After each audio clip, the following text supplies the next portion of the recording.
Welcome to our channel, all friends. If you are new to my channel, please subscribe my channel and press the bell icon to stay update for new videos. Thanks. Let's start new video. It was a time when I was 9 years old, and one day, holding my father's hand, I was walking from the fields back home. A man came running towards us and said, "Wahid Khan, your wife has fallen into the fire while cooking bread. Quickly, go to the hospital. There's a car of Sardar Khan parked right there, and he has sent me to you." My father looked towards the road, where indeed a car was parked, and the person bringing the message was out of breath from running. Instead of heading towards home, my father turned towards the road, and I followed him, worried because my mother had burned herself and was taken to the hospital. My father was asking the man how she had fallen into the stove. The man replied, "I don't know. A maid said she had a seizure while cooking the bread." But my mother wasn't a patient of epilepsy, and she had never had a seizure before. My father murmured in a low voice, his heart breaking with grief. As we neared the car, my father got in like a lifeless corpse, and I sat next to him. At this point, my father, overwhelmed by the news, didn't even notice that we weren't on the way to the hospital. The hospital was in a nearby city, not in our village. The man had lied, and my father had trusted him without thinking.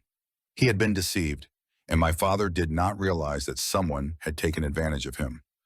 I don't know where we ended up, but when we entered a house, there were other people there. As soon as we entered the room, they overpowered my father and tied his mouth with a cloth, hitting him repeatedly. I screamed at the sight, but one man quickly covered my eyes with his hand, and they dragged me into another room. I lost consciousness. Maybe they made me faint, or I fainted on my own. When I woke up, I found myself in another place. It was a grand house. I was scared and crying, asking for my father. But the women there told me that if I made any noise or asked any questions, they would kill me. I was just a young child, terrified, and I became so silent that I forgot to even cry, let alone ask anything. I learned that I had to stay there. There was no pain for me. All comforts were provided. I had good food, and 2 women were assigned to take care of me. However, I couldn't leave the house, couldn't meet anyone, and no one came to visit me. 4 years passed in that house, and I missed my mother and father every day and night. Eventually, I accepted the situation as God's will. I had no idea what happened to my mother, but they had disposed of my father. I realized I was in the house of Sardar Sahib, and everything there was under his control. He was the one providing for me and looking after me. That's when I thought that it was certainly him who had called my father, attacked him, and taken him away. When I asked the women around me about this, they replied, "It wasn't Sardar Sahib who harmed your parents. His enemies are the ones who did that. Don't blame him." But how could I not blame him? His men had tricked my father into the car and taken him away. I had never seen Sardar Sahib, as he never came inside, but I often heard the workers talk about him. He would visit even the mortuary. Deep inside, I grew to hate him. One day there was some commotion. The house was being cleaned, and the women assigned to me dressed up in clean clothes. They bathed me or dressed me in fine clothes, and both women, whom I called Amma, began to explain that I should greet Sardar Sahib with respect and speak nicely to him. He is a very good person, and our Sardar. We must respect and honor him. These women had been very kind to me, and I trusted them. I had always obeyed them, but today I didn't want to follow their advice because I was sure that it was Sardar who had caused the disappearance of my parents and had kept me here in captivity. I was lost in my thoughts when I heard a voice. Sardar Sahib had arrived. I was a 14-year-old naive girl, unaware of much, while Sardar was a man in his 50s who knew very well how to talk to someone as innocent as me. He smiled and asked about my well-being.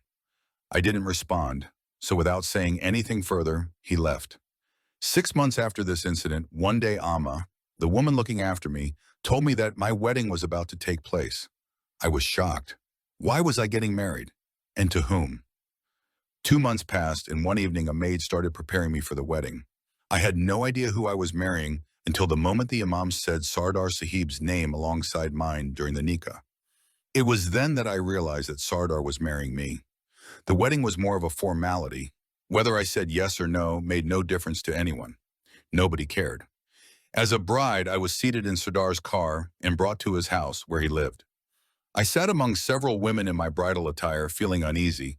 I couldn't cry, as fear of Sardar had taken over me. I felt helpless.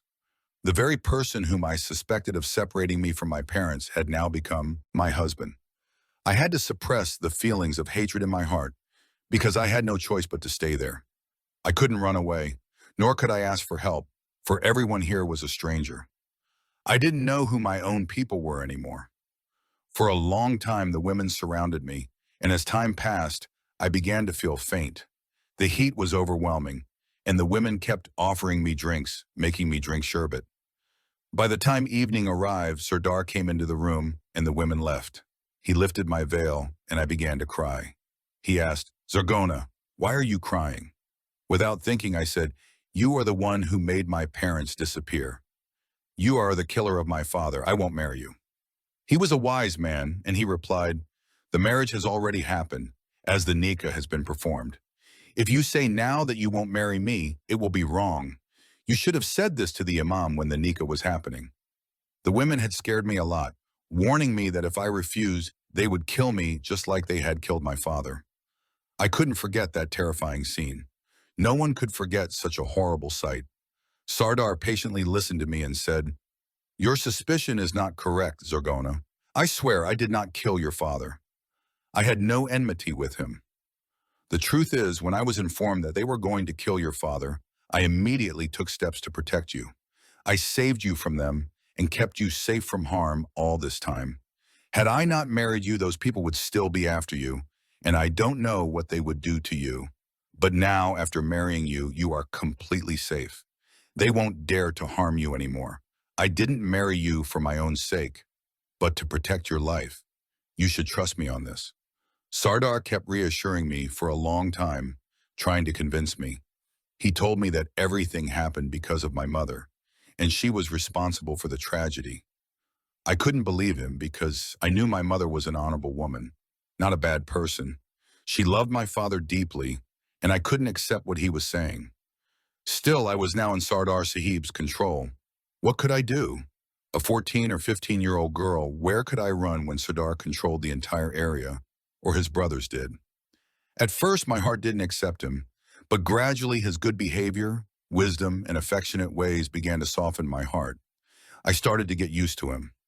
Several maids were assigned to me, always ready to bring me comfort and ease. Over time, things began to get better. I now felt like a queen in my own right. I had everything: comfort, peace, and security. Sardar Sahib's love was present, and now I was going to become the mother of his children.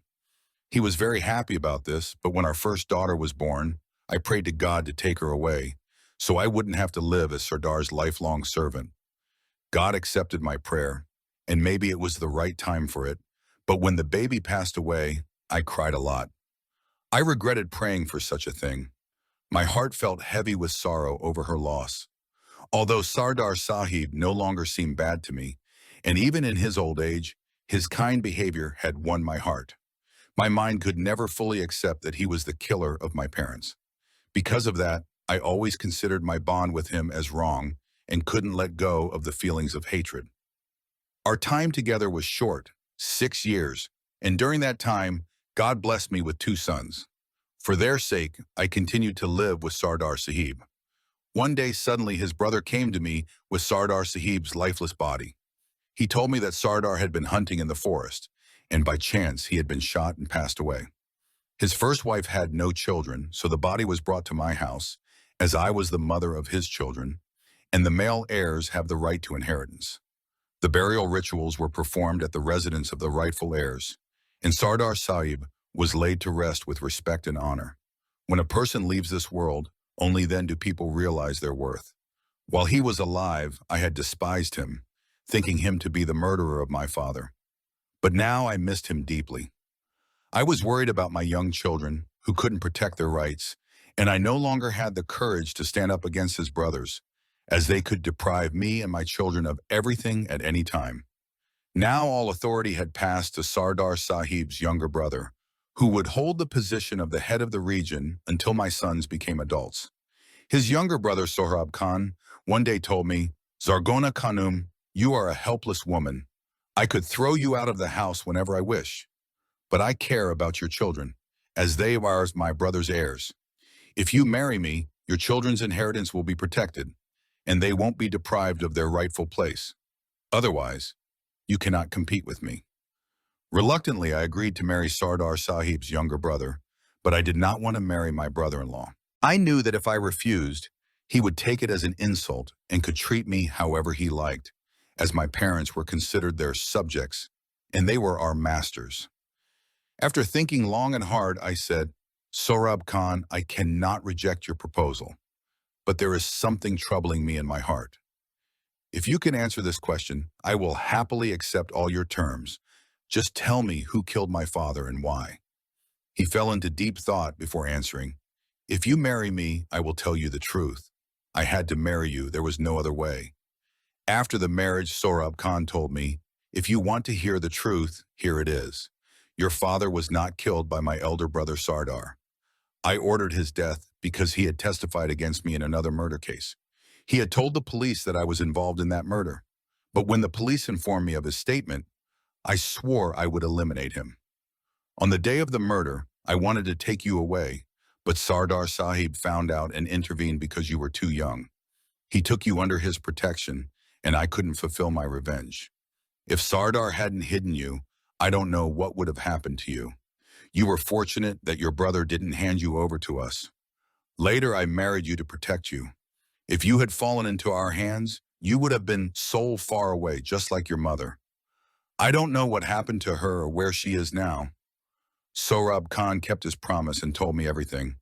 He said, Zargona Khanum, you are now precious to us because you are the mother of our heirs, and the past events are over. There's no need to remember them anymore. You were always the mistress of this house, and you still are. Forget the old sorrows. This is all fate's writing. Raise your children, whose inheritance I currently control. I wish Sohrab Khan had never told me this truth. After learning the facts, my respect and esteem for the elder Sardar grew immensely.